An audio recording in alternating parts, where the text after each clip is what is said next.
This is the last episode of TechLoop for today.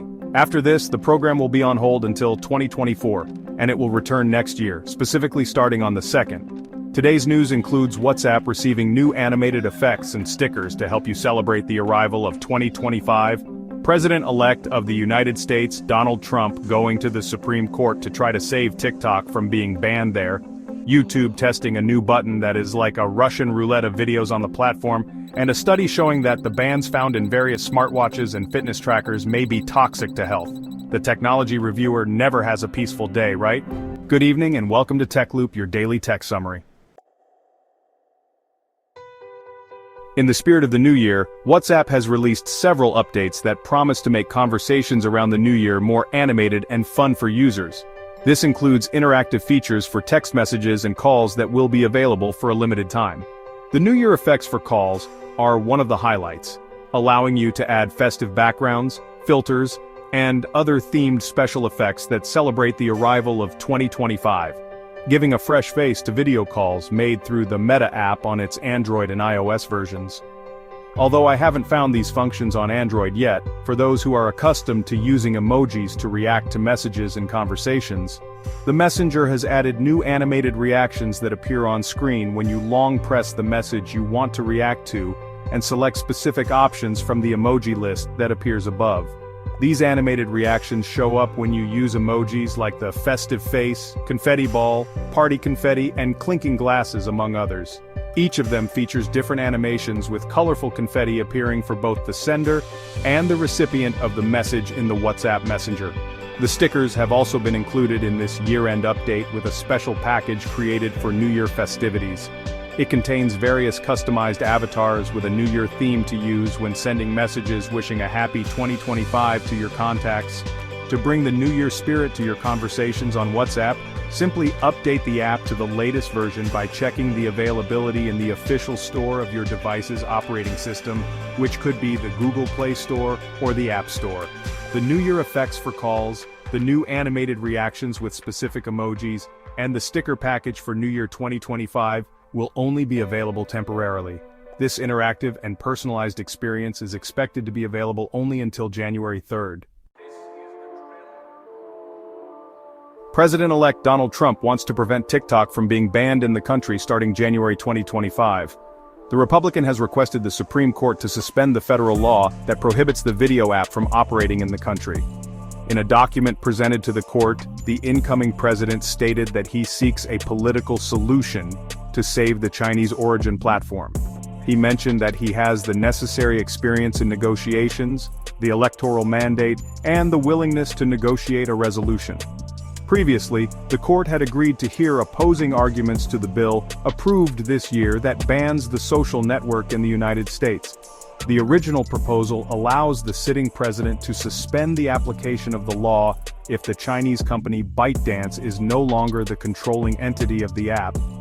However, the deadline for this to happen ends on January 19, 2025, one day before Trump's inauguration. Thus, Biden's successor has asked the Supreme Court to suspend the final deadline so he can negotiate an agreement with TikTok once he is president. Formerly an advocate for banning TikTok in the country, Trump surprised everyone when he hinted during his campaign that he had changed his stance and was now against the prohibition. With over 14 million followers on the platform, he claims that TikTok contributed to his victory in the elections. The Republican also cited the blocking of X in Brazil as a historical example of the dangers of banning social media. Recently, the president-elect met with TikTok's CEO, signaling that he would try to overturn the judicial decision. Despite these efforts, there is significant pressure for the video app to be banned in the country or sold to an American company. According to the U.S. Department of Justice, TikTok poses a national security threat by allegedly sharing user data with the Chinese government, which the company vehemently denies. YouTube is testing a new button similar to the "I'm feeling lucky" feature that appears on Google's homepage. This option will initially be integrated only into the mobile app of YouTube and will recommend videos deemed of interest to the user. According to information found by the site 925 Google, the functionality has been tested since 2023 and assumes the format of a floating black rectangular button located at the bottom of the screen. When this button is pressed, a random video starts playing in the Shorts player, but the functionality is not limited to just that format of short videos. It is still unknown whether the video choice is entirely random or follows some pattern. It is expected that the app recognizes each user's habits to play material that is relevant to their tastes. The arrival of an "I'm feeling lucky" button for YouTube was just a matter of time, considering that this feature is a trademark of Google. This option has been available since the early days of the search engine, and primarily serves the function of automatically opening the first result of the search term entered in the search bar. This feature is also expected to be incorporated into Gemini, Google's artificial intelligence. Thus, by clicking the option, the AI itself would ask a random question in the chatbot to break the ice in the conversation. As for the YouTube "I'm feeling lucky" feature, there are currently no details about the launch of this functionality, but it shouldn't take long. Some models of smart wristbands from popular brands contain high concentrations of harmful forever chemicals, associated with an increased risk of certain types of cancer, according to a study published in the journal Environmental Science and Technology Letters. The problem lies with fluoroelastomer wristbands, in which high levels of perfluorohexanoic acid, PFHXA, have been found. This chemical is highly resistant to natural degradation, earning it the label of a forever chemical. It is commonly used in these wristbands due to its high durability and ability to repel water and sweat, which helps reduce irritation for sensitive skin. According to research from Notre Dame University in the United States, PFHXA was detected in 22 wristbands from various brands and price ranges, alongside 20 other types of forever chemicals. Most of these wristbands are designed for wearable devices that monitor sports and fitness, including smartbands. This raised concerns among the authors because the additional contact of the product with the skin during physical activities facilitates absorption through the skin, especially as pores are more open during sweating. PFHXA can accumulate in the bloodstream and cause hepatic, endocrine, blood, and developmental effects.